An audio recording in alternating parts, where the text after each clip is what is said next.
Hello student, my name is Monika Rathi. आज हम कक्षा 10 की क्षितिज भाग 2 हिंदी पुस्तक का पाठ नेताजी का चश्मा पढ़ेंगे, जो कि स्वयं प्रकाश जी द्वारा रचित है। देखो बच्चों, नेताजी का चश्मा। इस पाठ के माध्यम से हमें, इस कहानी के माध्यम से लेखक समझा रहा है कि हमारे देश के निर्माण में, जैसे आप लोग सोचते हो ना कि देशभक्ति में भगत सिंह, गांधी जी, जवाहरलाल नेहरू जी, नेताजी, इन लोगों ने बहुत अधिक योगदान दिया है। इसके साथ साथ बच्चों, करोड़ों हमारे जो दैनिक जीवन में काम आने वाले लोग, बच्चे बूढ़े सभी इस देश का निर्माण करते हैं।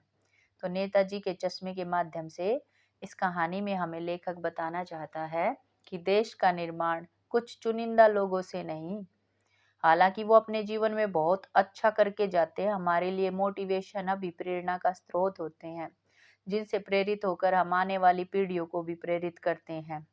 लेकिन इसके साथ साथ आप एक बात खुद सोचें, जैसे सब्जी वाला है, हमारे घर में प्लम्बर आता है, डॉक्टर है, इंजीनियर है, एक्ट्रेस है, नेता है, अभिनेता है, इन सब के साथ साथ हमारी छोटी छोटी ज़रूरतें कौन पूरी करता है? हमारे आसपास रहने वाले, हमारे पड़ोसी, हमारे संबंधी। हमारे देश में छोटे छोटे जो कुटीर उद्योग है, वो लोग भी तो हमारे देश में निर्माण करते हैं। क्या एक, तुम खुद सोचो, जैसे एक रिक्शा वाला है, क्या वो देश के निर्माण में कार्य अपना योगदान नहीं दे रहा? क्या उसका कार्य तुच्छ है?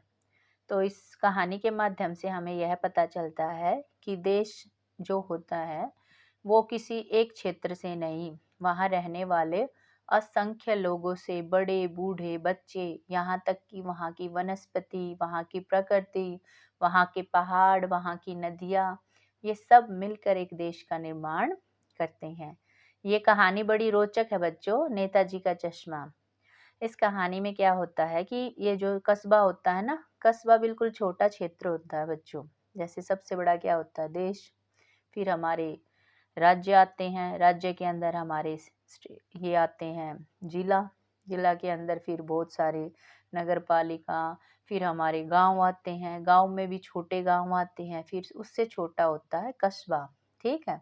तो इस कस्बे में एक कहानी घटित होती है, जो कि कैप्टन साहब द्वारा है।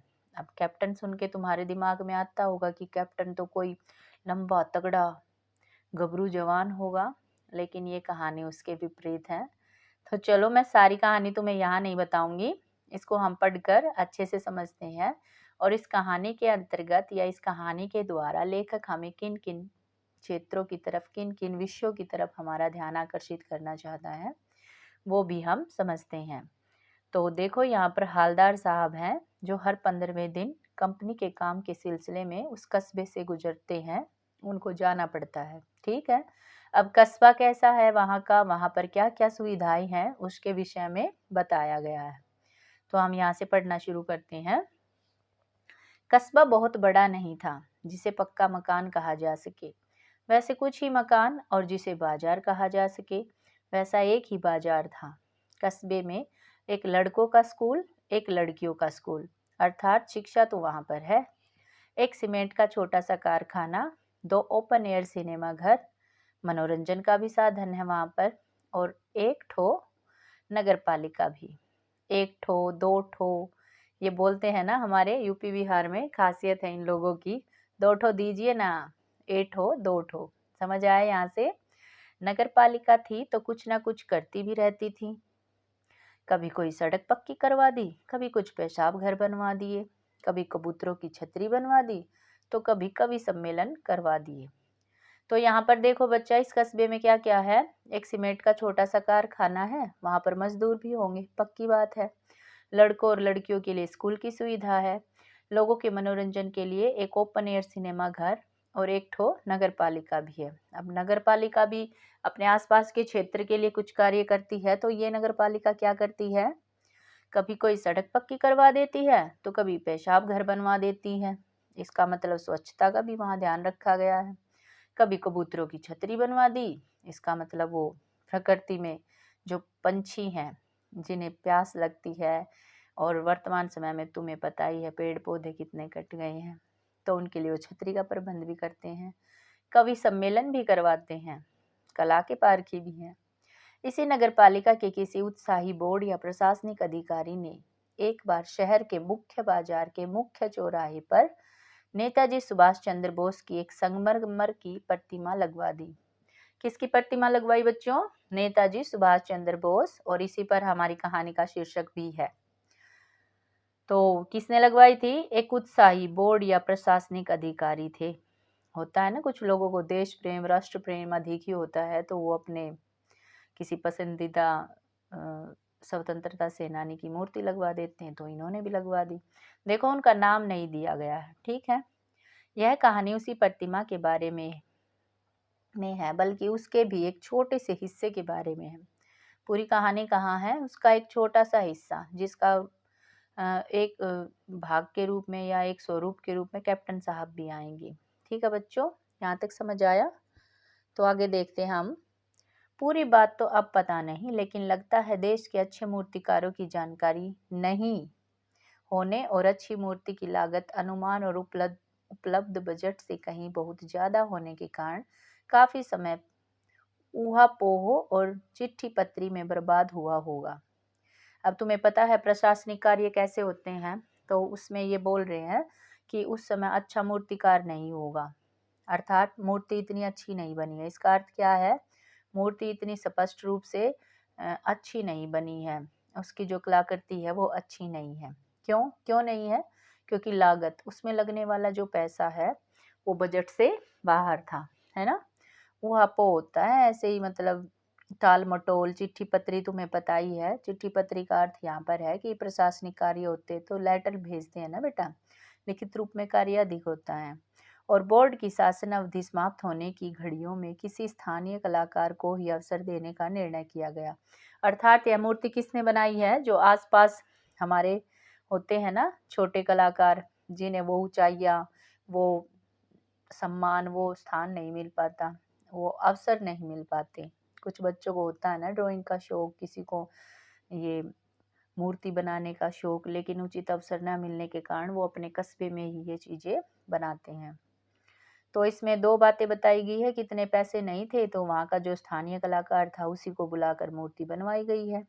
अंत में कस्बे के इकलौते हाई स्कूल के इकलौते ड्राइंग मास्टर, मान लीजिए अब ड्राइंग मास्टर कौन है?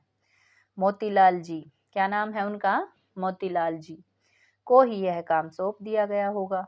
ये अनुमान है बच्चों, ये निश्चित रूप से नहीं है। देखो, सौंप दिया गया होगा, जो महीने भर में मूर्ति बनाकर पटक देने का विश्वास दिला रहा होगा। ये थोड़े हंसी वाले स्वभाव में है इधर ये बात, कि एक महीने के अंदर उसने बनाने का वादा किया होगा कि नहीं साहब हम बना देंगे, एक महीने में बना देंगे, तो इसलिए वो बनाकर पटक देने का अर्थ होता है वो अच्छे से नहीं बनी है ना। जैसा कि कहा जा चुका है, क्या कहा जा चुका है? मूर्ति संगमरमर की थी, और संगमरमर का हमारा ताजमहल भी है ना बच्चों। कहाँ है ताजमहल? कमेंट में लिखना। टोपी की नोक से कोट के दूसरे बटन तक कोई 2 फुट ऊंची। टोपी की नोक से कोट के दूसरे बटन तक कोई 2 फुट ऊंची। मूर्ति कितनी ऊंची है? 2 फुट, जिसे कहते हैं बस्ट, और सुंदर थी। बस्ट क्या होता है पता है तुम्हें? बस्ट उस मूर्ति को बोलते हैं जिसमें सिर्फ धड़ तक मूर्ति का निर्माण किया जाता है, उसमें पैर हाथ नहीं दिखाए जाते, उसको बस्ट बोलते हैं। नेताजी सुंदर लग रहे थे, कुछ कुछ मासूम और कमसीन। मासूम होता है बिल्कुल वैसा बच्चा होता है ना भोला, कमसीन होता है, कम उम्र वाले को भी कमसीन बोल देते हैं, नाजुक को भी। फौजी वर्दी में मूर्ति को देखते ही दिल्ली चलो, तुम मुझे खून दो, मैं तुम्हें आज़ादी दूंगा, वगैरह वगैरह याद आने लगते हैं। तुम्हें पता है ना इनके प्रसिद्ध जो नारे थे या वो क्या बोलते हैं इसको, इंग्लिश में क्या बोलते हैं बच्चों? कोट है ना बच्चों, तुम मुझे खून दो मैं तुम्हें आज़ादी दूंगा, है ना, वगैरह याद आने लगते हैं। इस दृष्टि से यह सफल और सराहनीय प्रयास था। केवल एक चीज की कसर थी। क्या कसर थी? आप सोचो इस बात को, जो देखते ही खटकती थी, अजीब सी लगती थी। नेताजी की आंखों पर चश्मा नहीं था। आपने कभी भी नेताजी की जो मूर्ति है, चश्मा है, या चार्ट पे आप कभी पिक्चर भी बनाते हो, जब स्वतंत्रता सेनानियों के विषय में आपको बोला जाता है कि उनके पिक्स कलेक्ट करके लाए, उनके विषय में सर्च करें, है ना, तो तब आप जब भी कभी भी आप नेताजी की वो देखोगे ना चेहरा या उनकी मूर्ति या उनका चित्र, तो बिना चश्मे के कभी नहीं होता। जैसे महात्मा गांधी जी को हमेशा एक लाठी के साथ, एक धोती और बिना कपड़ों के ही दिखाया जाता है ना, यानी कि एक वो अपना धोती और लाठी के साथ ही दिखाई जाती है। उसी तरह सुभाष चंद्र बोस जी की भी ये पहचान है कि वो चश्मे के साथ होते हैं, लेकिन इस मूर्ति पर तो चश्मा ही नहीं है। यानी चश्मा तो था लेकिन संगमरमर का नहीं था। अब संगमरमर का नहीं था तो किसने लगाया, किस तरह का लगाया?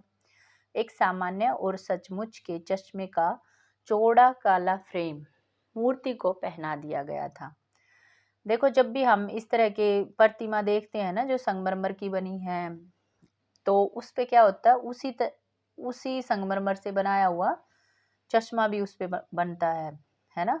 लेकिन यहाँ पे नहीं है। जैसे आप भगवान की मूर्ति देखते हो तो उस पे क्या होता है, जैसे आप उदाहरण के लिए हम शेरावाली माँ का लेते हैं उदाहरण, उसमें जो उनकी नथ होती है वो भी उसी पत्थर से बनी होती है ना। उनका जो ताज होता है जो उनके सिर पे लगाते हैं वो भी उसी का बना हुआ होता है, बाल भी उसी के बने हुए होते हैं। लेकिन यहाँ नेताजी का चश्मा नहीं बना हुआ। किस तरह का लगा हुआ है? चौड़े काले फ्रेम का चश्मा लगा हुआ है। अब ये किसने लगाया? हालदार साहब जब पहली बार इस कस्बे से गुजरे और चौराहे पर पान खाने रुके, ये किस चीज के शौकीन है? पान खाने के। तभी उन्होंने इसे लक्षित किया, अर्थात इनको देखा, और उनके चेहरे पर एक कौतुक भरी मुस्कान फैल गई। कौतुक भरी होती है आश्चर्य वाली। वाह भाई, कौतुक भरी में आश्चर्य भी होता है और विस्मय भी होता है। वाह भाई, यह आइडिया भी ठीक है। मूर्ति पत्थर की लेकिन चश्मा रियल।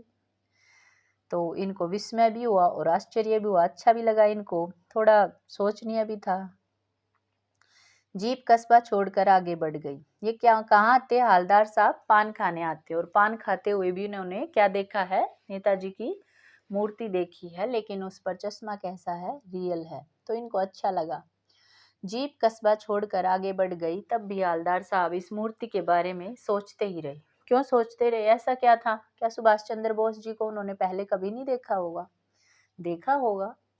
और अंत में इस निष्कर्ष पर पहुंचे कि कुल मिलाकर कस्बे के नागरिकों का यह प्रयास सराहनीय ही कहा जाना चाहिए। क्यों कहा उन्होंने ऐसा? क्योंकि भले इन लोगों के पास इतना अच्छा कलाकार नहीं होगा, लेकिन इन्होंने उसकी गरिमा बनाए रखने के लिए फ्रेम का चश्मा लगा दिया, इसलिए वो उनकी सराहना कर रहे हैं। महत्व मूर्ति के रंग रूप या कद का नहीं, उस भावना का है। वरना तो देशभक्ति की आजकल मजाक की चीज ही होती जा रही है। भावना तुम समझते हो ना बच्चों, कि इसमें संगमरमर का उसमें नहीं है चश्मा, लेकिन उन लोगों ने किस तरह का चश्मा लगाया है? काली फ्रेम का, जो कि रियल है। तो ये बोलता है कि वैसे तो देशभक्ति आजकल मजाक की चीज होती जा रही है, लेकिन ये जो कस्बे के लोग हैं ना, उनकी भावना की कदर करते हैं। कौन करते हैं? हालदार साहब जी। अब देखते बेटा आगे क्या होता है इस चश्मे का, और ये पता करेंगे कि ये चश्मा लगाता कौन था, इतनी देशभक्ति किसके अंदर थी। दूसरी बार जब हालदार साहब उधर से गुजरे तो उन्हें मूर्ति में कुछ अंतर दिखाई दिया। ध्यान से देखा तो पाया चश्मा दूसरा है। पहले कौन सा था बच्चों? देखो, पहले था चौड़ा काला फ्रेम वाला, ठीक है। दूसरी बार कौन सा है? वहां से गुजरे तो मूर्ति में कुछ अंतर दिखाई दिया। ध्यान से देखा तो पाया चश्मा दूसरा है। पहले मोटे फ्रेम वाला चकोर चश्मा था, अब तार के फ्रेम वाला गोल चश्मा है। हालदार साहब का कौतुक और बढ़ा। उनकी जो जिज्ञासा थी, कौतुक होता है व्याकुल होना। वाह भाई, क्या आइडिया है। मूर्ति कपड़े नहीं बदल सकती, लेकिन चश्मा तो बदल ही सकती है। तीसरी बार फिर नया चश्मा था। अब 1 2 3 बार हो गया है। हालदार साहब की आदत पड़ गई। अब वो हर बार उस मूर्ति की तरफ देखते हैं, क्योंकि उनमें रोचकता आ गई है कि शायद आज दूसरा चश्मा लगा हुआ हो, है ना। तो उनको अच्छा लग रहा है, बार बार 3 बार तो देख चुके हैं, बदल चुका है। हर बार कस्बे से गुजरते समय चौराहे पर रुकना और पान खाना और मूर्ति को ध्यान से देखना। एक बार जब कौतूहल दूर मनीय हो उठा तो पान वाले से पूछ ही लिया, क्यों भाई, क्या बात है? तुम्हारे नेताजी का चश्मा हर बार बदल कैसे जाता है? तो ये पूछते हैं पान वाले जी से कि भाई ऐसा क्या है, तुम्हारे तो हर बार नेताजी का चश्मा बदल जाता है। पान वाले के खुद के मुंह में पान ठुसा हुआ था। तुम्हें पता है ना, जिनके मुंह में पान होता है वो सिर्फ आंखों से ही बात करते हैं, जल्दी से अपना मुंह नहीं खोलते। तो यहाँ पान वाले की भी वही हालत है। अब देखो बच्चों, इसमें पान वाले का चरित्र चित्रण किया गया है, वो आपका क्वेश्चन भी बन सकता है, इसको ध्यान से सुनना।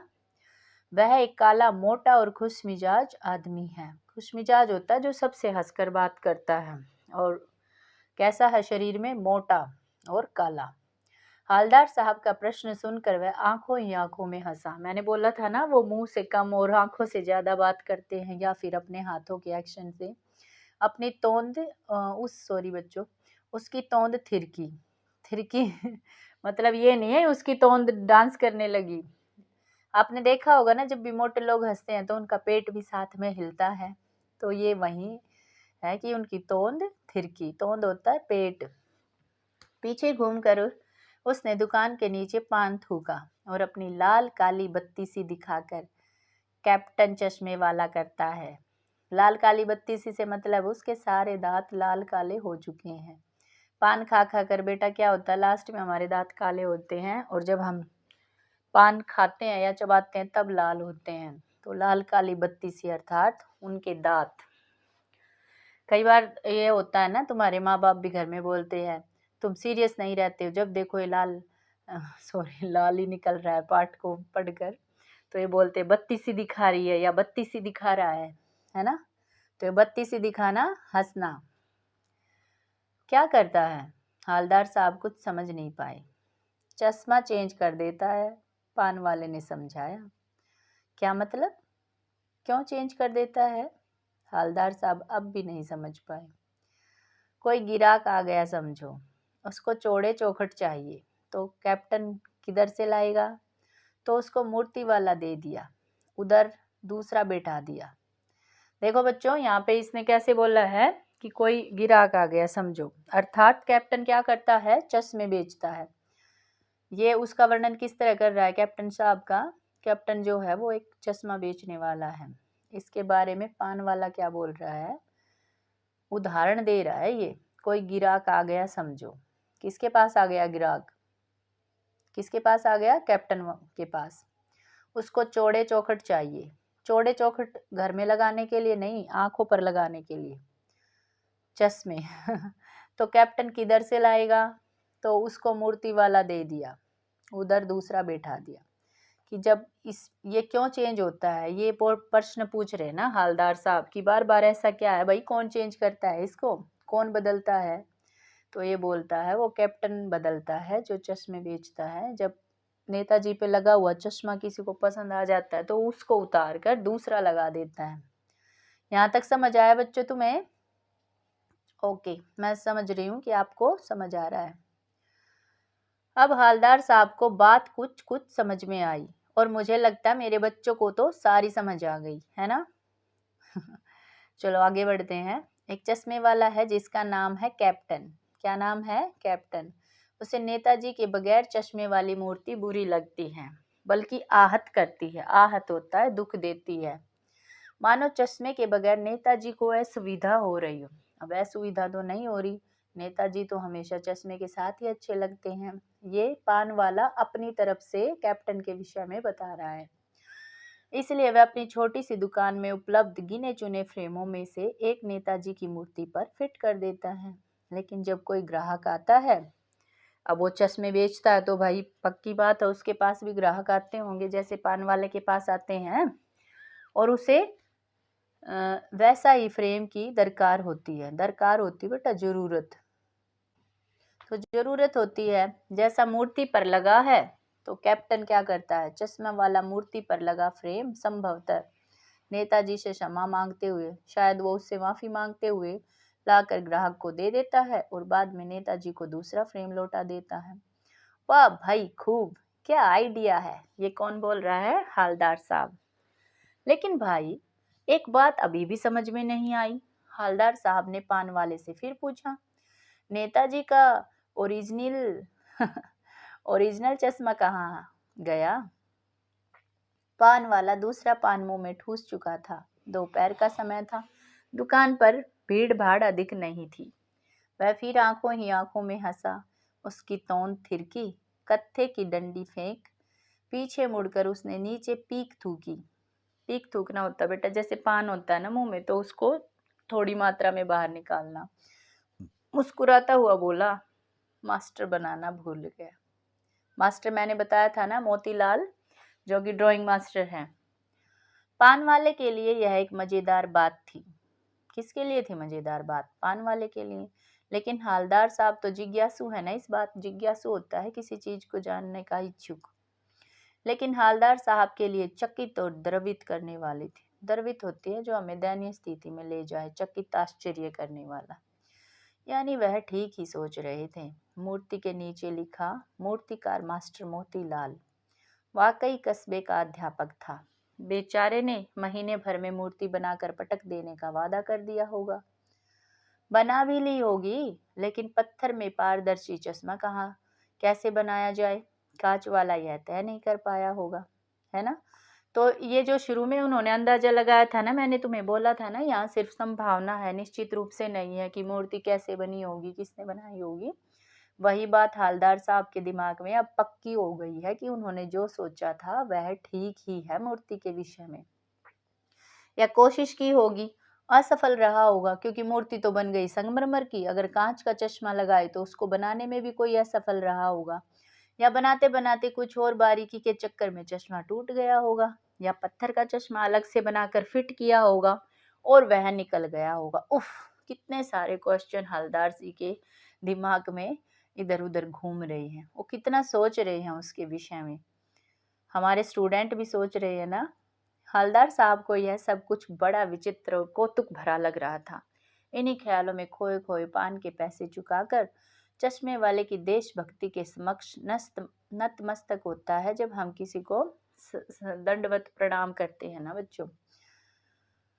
वह जीप की तरफ चले, फिर रुके, पीछे मुड़े और पान वाले के पास जाकर पूछा, क्या कैप्टन चश्मे वाला नेताजी का साथी है, या आजाद हिंद फौज का भूतपूर्व सिपाही? भूतपूर्व होता है जो पहले भारत पाक, ओ सॉरी बच्चों, ये भारत आजाद हुआ था तब नेताजी ने हमारे स्वतंत्रता में जो योगदान दिया था, आपको पता है ना, उन्होंने जर्मनी जाकर फौज खड़ी की थी हमारे देश के लिए।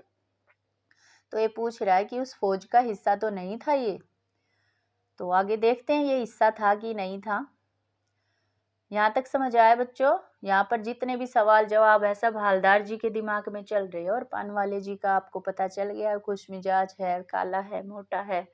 वो जब हंसता है तो उसके काले पीले दांत दिखते हैं, लाल काले, सॉरी काले पीले नहीं, लाल और काले।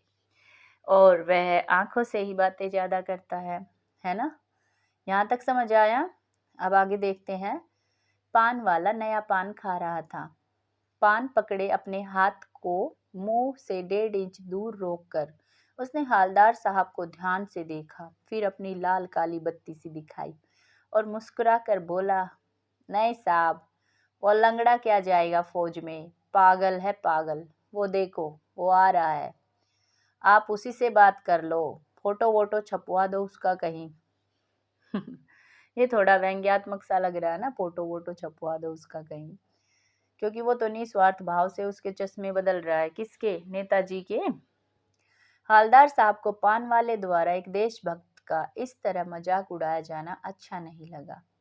मुड़कर देखा तो अवाक रह गया। अवाक होता है जब हम कुछ बोल ही नहीं पाते। एक बेहद बूढ़ा मरियल सा लंगड़ा।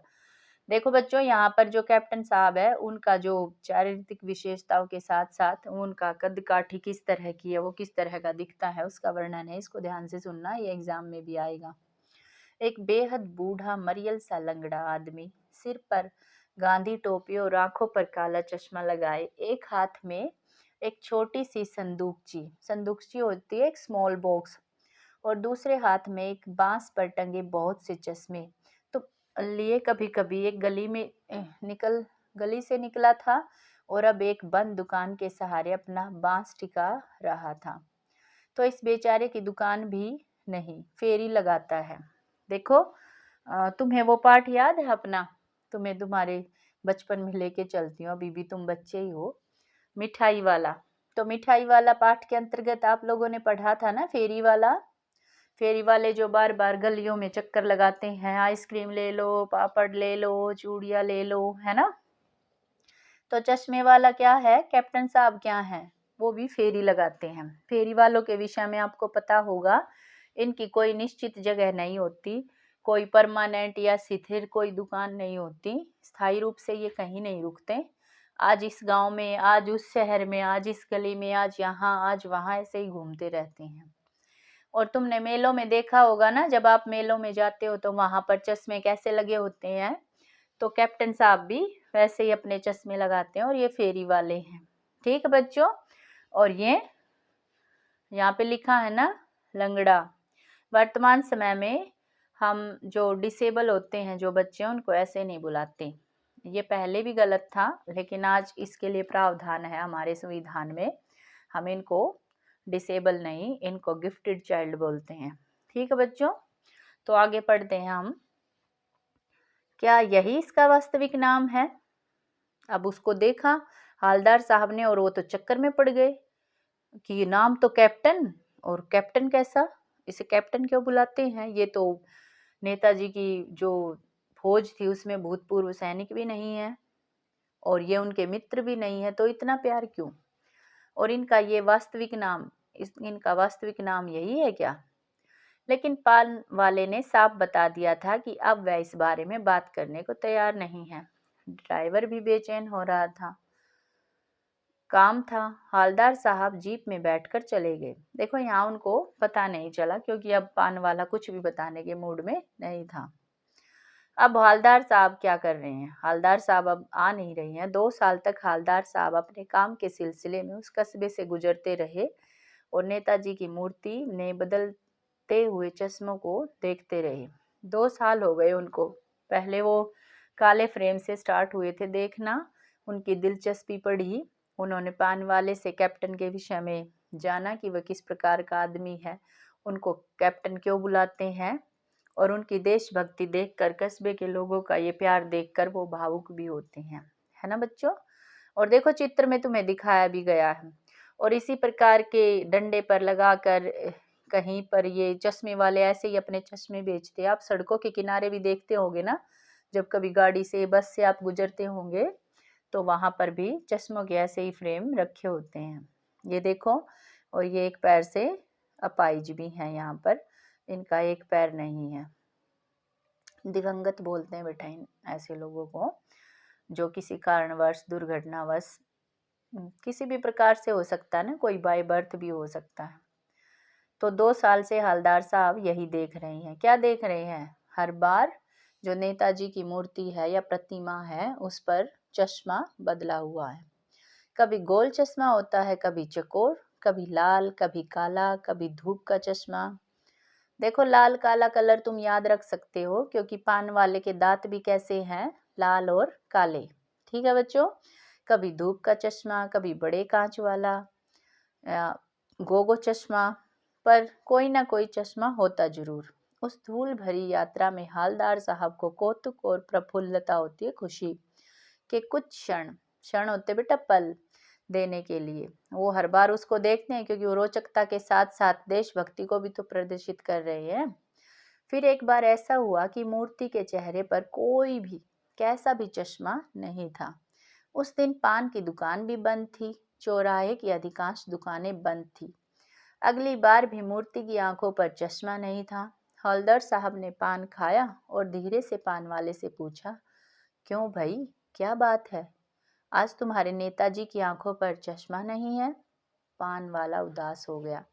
उसने मुंह मोड़कर मुंह का पान नीचे थूका और सिर झुकाकर अपनी धोती के सिरे मतलब किनारे से आंखें पोंछता हुआ बोला, साहब, कैप्टन मर गया।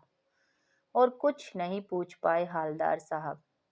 कुछ पल चुपचाप खड़े रहे, फिर पान के पैसे चुकाकर जीप में आ बैठे और रवाना हो गए। बार बार सोचते, क्या होगा उस कौम का जो अपने देश की खातिर घर गृहस्थी, जवानी, जिंदगी सब कुछ होम देने वालों पर भी हंसती है। होम देने वाला क्या होता बेटा? घर देने वाली बात नहीं है। होम लोन, होम देने वाले होते हैं।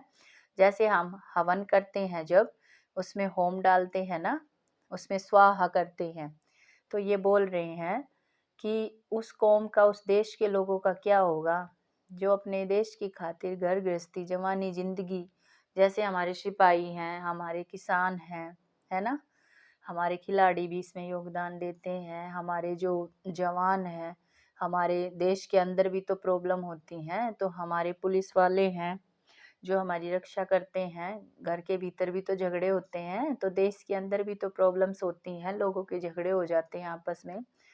तो ये बोलते हैं जितने भी लोग हैं इन क्षेत्रों में कार्य कर रहे हैं, अपने जीवन का सब कुछ उसमें झोंक देते हैं और अपने लिए बिकने के मौके ढूंढती है। तो ये देखो बेटा, यहाँ पे थोड़ा ये सीरियस मामला है, यहाँ पे थोड़ा संजीदगी से लेना है इसको। ये हालदार साहब है जो बार बार सोचते हैं क्या होगा उस कौम का जो अपने देश की खातिर, अर्थात अपने देश के लिए घर गृहस्थी, जवानी, जिंदगी, सब कुछ होम देने वालों पर भी हंसती है। हंसते हैं ना कुछ लोग, जैसे कुछ लोग बोलते हैं जवानों का क्या है, पैसे तो देती है सरकार, अच्छी सुविधा देती है, तो एक प्रकार से मजाक उड़ाना और हंसी तो है। और अपने लिए बिकने के मौके ढूंढती है। दुखी हो गए, कौन हो गए दुखी? हालदार साहब हो गए कि कैसे कैसे लोग हैं, क्या होगा देश के लोगों का। एक तरफ तो वो लोग हैं जो देश की खातिर अपना सब कुछ न्योछावर कर देते हैं, दूसरी तरफ वो लोग हैं जो मोटी मलाई खाते हैं और इन्हीं का मजाक उड़ाते हैं। तो इसलिए हालदार साहब दुखी हैं। 15 दिन बाद फिर उसी कस्बे से गुजरे। कहाँ से गुजरे? उसी कस्बे से। कस्बे में घुसने से पहले ही ख्याल आया, ख्याल होता बेटा विचार, ख्याल आया कि कस्बे के हृदय स्थली में सुभाष की प्रतिमा अवश्य ही प्रतिष्ठापित होगी। तो ये बोल रहे कि सुभाष चंद्र बोस का चश्मा भले ही ना हो, लेकिन उनकी मूर्ति तो अभी भी होगी। कितने दिनों बाद आए हैं फिर ये? 15 दिन बाद। इनको क्या पता चल गया है कि कैप्टन की मृत्यु हो गई है, लेकिन सुभाष की आंखों पर चश्मा नहीं होगा। ये सोच रहे हैं ऐसा, क्योंकि इतने दिनों से नहीं था ना बच्चों, क्योंकि मास्टर बनाना भूल गया। मास्टर कौन से मास्टर हैं? ये बार बार इनका वर्णन आ रहा है, मोतीलाल। और कैप्टन मर गया। तो ये सोच रहे हैं, सोचा आज वहां रुकेंगे नहीं, पान भी नहीं खाएंगे, मूर्ति की तरफ देखेंगे भी नहीं, सीधे निकल जाएंगे। ड्राइवर से कह दिया चौराहे पर मत रुकना, या चौराहे पर रुकना नहीं, आज बहुत काम है, पान आगे कहीं खा लेंगे। अब इनका मन क्या है बेटा? दुखी हो गया है, क्योंकि इनके मन में एक उम्मीद थी। हमने जब पाठ प्रारंभ किया था, जब हमने इस कहानी को शुरू किया था, तो तुम्हें पता चला था ना, जब इन्होंने बोला था कि वाह, मूर्ति भले ही असली नहीं हो लेकिन फ्रेम और ये चश्मा तो असली है, तो ये खुश हुए थे कि कस्बे के लोग बहुत अच्छे हैं, उनके अंदर देशभक्ति की भावना तो है। वो इस चीज को बर्दाश्त नहीं कर पा रहे कि सुभाष चंद्र बोस जी के आंखों पर चश्मा नहीं है। लेकिन यहाँ ये बहुत दुखी हो गए हैं क्योंकि उनकी मूर्ति पर चश्मा नहीं लग रहा है, ये आहत हुए हैं।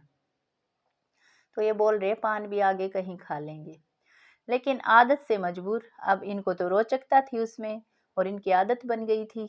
आदत से मजबूर आंखें चौराहे आते ही मूर्ति की तरफ उठ गई। ये बोल रहे थे ना, हम नहीं देखेंगे, वहां नहीं रुकेंगे, पान भी नहीं खाएंगे, लेकिन फिर भी इनसे रहा नहीं जाता और ये मूर्ति की तरफ देखते हैं। कुछ ऐसा देखा कि चीखे, रोको। जीप स्पीड में थी, ड्राइवर ने जोर से ब्रेक मारे, रास्ता चलते लोग देखने लगे। जीप रुकते न रुकते हालदार साहब जीप से कूदकर, वो जीप रुक भी नहीं पाई है, लेकिन इनका जो उत्साह है, इनकी जो उत्तेजना है, क्यों है, वो तेज तेज कदमों से मूर्ति की तरफ लपके बाहर जल्दी जल्दी भाग रहे हैं, देख रहे हैं, और उसके ठीक सामने जाकर अटेंशन में खड़े हो गए। मूर्ति की आंखों पर सरकंडे से बना छोटा सा चश्मा रखा हुआ था। अब कैप्टन भी नहीं है, मूर्तिकार भी लगाना भूल गया था, जो कि मोतीलाल जी हैं, लेकिन अब उनकी आंखों पर किस तरह का चश्मा है? सरकंडे से बना हुआ। सरकंडा बेटा एक तरह की वनस्पति होती है जो पानी के किनारे उगते हैं। जब हम छोटे थे ना, तो सरकंडे से हम अपनी कलम बनाते थे, पेन जैसी नहीं, हम शाही की दवात ले जाते थे, ब्लैक कलर की होती थी, और उसमें डिप कर कर हम तख्ती लिखते थे। आप लोगों के समय में ये सब नहीं है, लेकिन हम उस समय सरकंडे की कलम बनाते थे और तख्ती लिखते थे। तो सरकंडे से बना हुआ छोटा सा चश्मा रखा है, जैसा बच्चे बना लेते हैं। हालदार साहब भावुक हैं। इतनी सी बात पर उनकी आंखें भर आई। देखो बच्चों, ये जो प्रस्तुत कहानी है ना हमारी नेताजी का चश्मा, ये हमें सिखा रही है कि देश का निर्माण कुछ चुनिंदा लोगों से नहीं होता और देश कुछ लोगों से नहीं बनता। देश बनता है वहाँ रहने वाले लोगों से, वहाँ की वनस्पति से, पहाड़ों से, वहाँ रहने वाले लोगों की भावनाओं से। आप किस तरह से अपने देश से प्यार करते हैं, किस तरह की आपकी सोच है। जैसे वर्तमान समय में रतन टाटा जी नहीं रहे, लेकिन रतन टाटा जी ने अपने देश के निर्माण में कितना कार्य किया, कितने लोगों को, कितने युवाओं को प्रेरित किया, है ना। तो देश के निर्माण में उन सब लोगों का भी बहुत योगदान होता है। हम इस बात से मना नहीं कर रहे, स्वतंत्रता सेनानियों ने भी बहुत योगदान दिया है, लेकिन वर्तमान संदर्भ में रतन टाटा जी इसका एक उज्जवल उदाहरण है। और इस पाठ के अंतर्गत कैप्टन के विषय में बताया गया है कि उनकी एक टांग नहीं है, अर्थात वो लंगड़े हैं। तो देखो बच्चों, वर्तमान समय में संविधान के अंतर्गत उनको बहुत सारे अधिकार मिले हुए हैं। वो हर क्षेत्र में कर सकते हैं अपना कार्य, है ना। और उनको हम अपाहिज या लंगड़ा बुलाते नहीं। हम बच्चों को भी सिखाते हैं ना, किसी को अंधा, लंगड़ा, काना नहीं बुलाना। वो स्पेशल चाइल्ड की कैटेगरी में आते हैं। ओके बच्चों, तो हमें किसी का मजाक नहीं उड़ाना चाहिए। हम हमें क्या है ना, सबको समान दृष्टि से देखना चाहिए। सभी लोग हमारे लिए सम्मान के योग्य हैं। अरे ये क्या हो गया बच्चों, एक मिनट। तो आई होप बच्चों आपको ये पाठ समझ आया होगा। इसकी छोटा सा सारांश मैं फिर से बताती हूँ। इसमें हालदार साहब हैं जो कि नगर पालिका में स्थापित एक सुभाष चंद्र बोस की मूर्ति को देखकर उनके मन में जिज्ञासा उत्पन्न होती है कि मूर्ति तो रियल है, लेकिन चश्मा बार बार बदला जा रहा है और असली है, ये कौन लगाता है। तब उन्हें पता चलता है कि कैप्टन है, वे लगाते हैं। फिर ये सोचते हैं कि वो कोई सैनिक होंगे, लेकिन वो कोई सैनिक नहीं, वो सच्चे देशभक्त हैं। हम अपनी देशभक्ति किस प्रकार दिखा सकते हैं बच्चों, इस पे आपकी क्या राय है, आप मुझे कमेंट में ज़रूर लिखना। मैं अपना विचार तुम्हें अगर प्रस्तुत करूं तो हमारे देश में हमारे छोटे से लेकर, बोलते हैं ना, संतरी से लेकर मंत्री तक जितने भी लोग हैं वो हमारे देश के निर्माण में अपना योगदान देते हैं।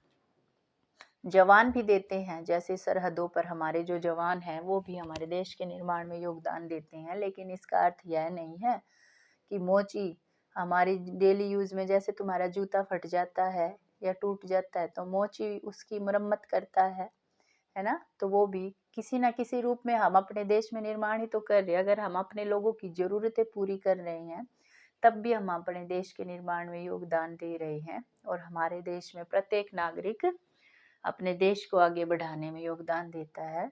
और ये पाठ, ये कहानी तुम्हें यही सिखाती है, आप अपने देश के निर्माण में रतन टाटा की तरह बनना, निस्वार्थ भाव से अपने देश के लिए आप भविष्य में इतने काबिल बनना कि आप भी अपने देश के लिए कुछ कर पाओ। इसी के साथ ये कहानी समाप्त होती है बच्चों। अगर आपको मेरी वीडियो अच्छी लगी है तो प्लीज़ लाइक, शेयर और सब्सक्राइब माय चैनल।